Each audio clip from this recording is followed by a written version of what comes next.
Okay, folks, a very happy Friday to you. I believe it is March 25th. It's probably just a little better than 3 p.m. right now. It's Friday. We're gonna play Negative Nelly for 2 seconds, so it's been a frustrating day. And it all started right before that first sip of coffee. So I suffered, real quick here. Stay tuned to a video directly after this when I'm able to upload it. And we will be looking at this year's new teaser as it's parked in the front yard.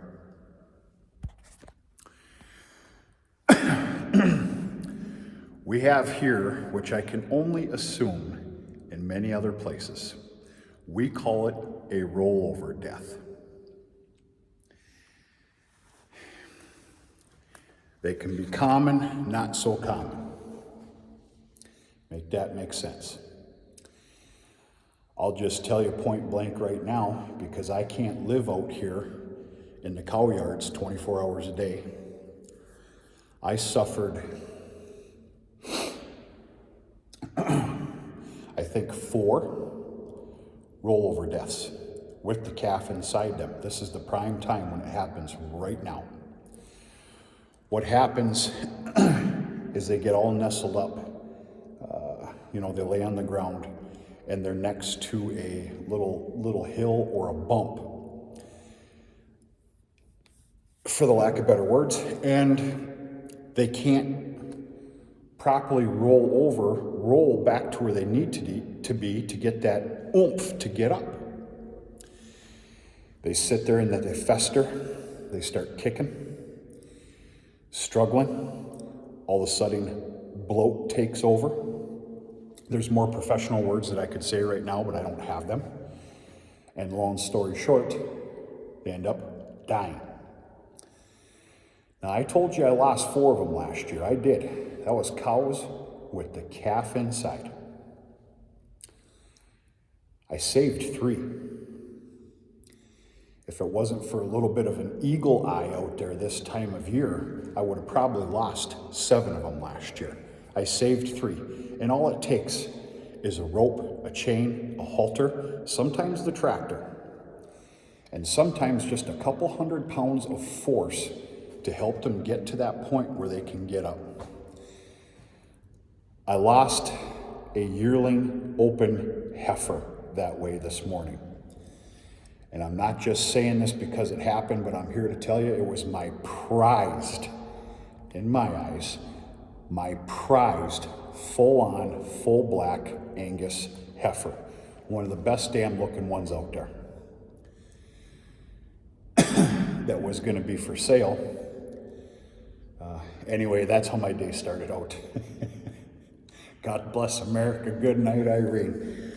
All you can do is go forward. Take the loss. I kicked and screamed half the day today. Didn't help anything, but I did it because it made me feel just a little bit better. And we go from there.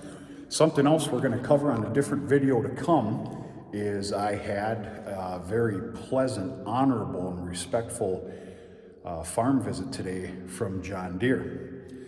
I'm only going to assume that it's a research and development engineering team. There was 4 of them, plus my go-to salesman with my John Deere company that I use. And we went over the C400 discbine. If you follow the channel, you understand why. It was a very healthy visit. We'll speak about it more on a different video to come. Okay, enough all that goober gobber nonsense now.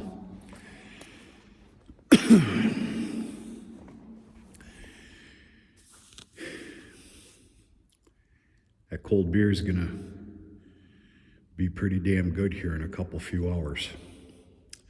Okay, as you notice, we're right outside. I just lowered this silo unloader for the last time. It cannot go any lower. At the very end of the silo low, you can kind of push the limits, so to speak. there's actually a pile of feed that we're standing on right now, folks. The way I'm feeding silage in the morning and the amount of, I venture to say that there's 8 or 9 days of feed underneath us. So that's a damn good thing. You got to be somewhat prolific. It comes second nature once you're doing it, but you better mind your P's and Q's when you're lowering this thing. This cord, which of course is the electrical cord, that can ruin your day if you let it. Number one, there needs to be enough slack. This, as you can see, will move up and down, obviously. As the machine gets lower, that moves with it and allows this to fluctuate. That's the word I'm going to use. So therefore, you must have slack, obviously, in your electrical line.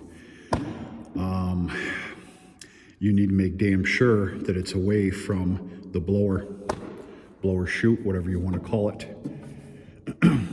This cable is so formed now that it gets to be pretty damn easy. We've been operating this silo for 40 years, so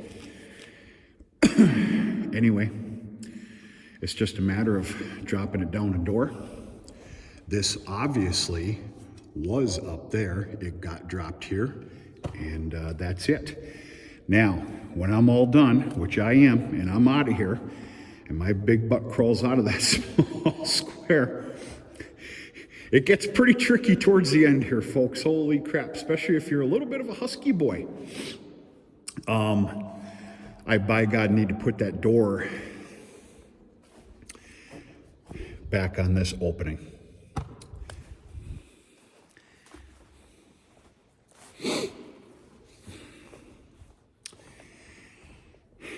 I'm going to have to keep an eye on this. There is a hell, and it didn't follow the frozen half. There's a hell of a divot on that side. You might even be able to see it the way this machine is sitting. From where I'm standing right here to there, I swear to you, that's at least a 6-inch drop off. I got to keep my eye on that. I can only assume it's because this was the frozen area.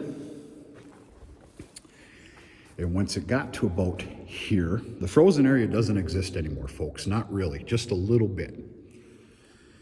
When it gets to here, it just starts digging.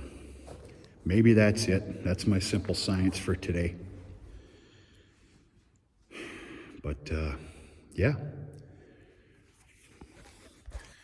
So in 8 or 9 days, this will be emptied. Immediately, these unloaders will be changed.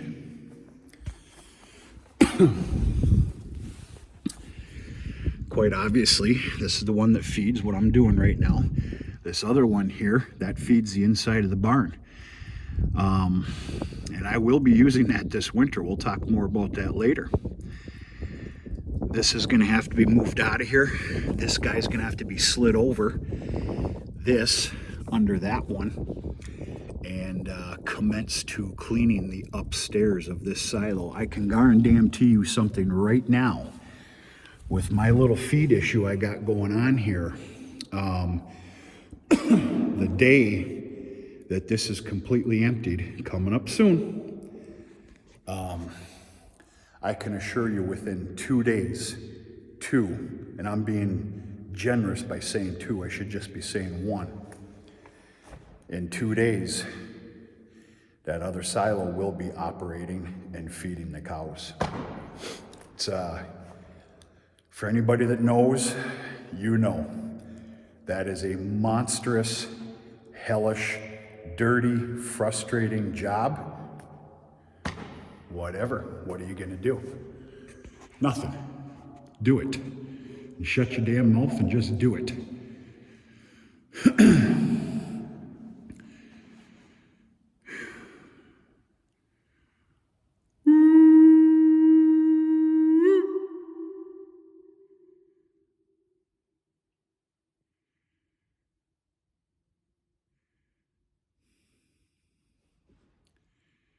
Comes down to it, folks. This is a very small silo compared to what's normal these days, or what was even normal 20 years ago. This is a very small silo. It's an amazing amount of feed, isn't it?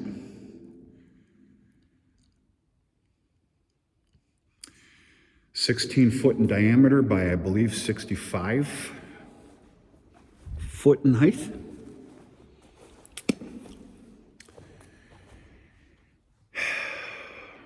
That's it.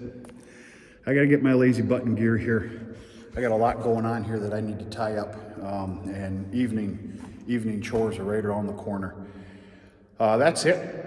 Just kind of, I didn't show you the know-how, the do-hows on how to lower the silo. Yeah, I've only got 2 hands, and I don't have any fancy equipment. But just kind of showing you the ins and outs, what needs to take place. At the rate that I feed, it needs to take place every week. You better damn well look at it on the 5th or 6th day, because yeah, you get complacent or procrastinate, and you're in for a pile of trouble.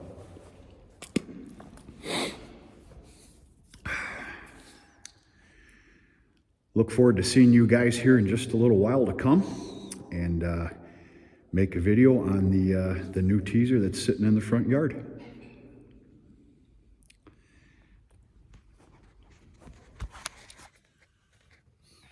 Talk to you sooner than later.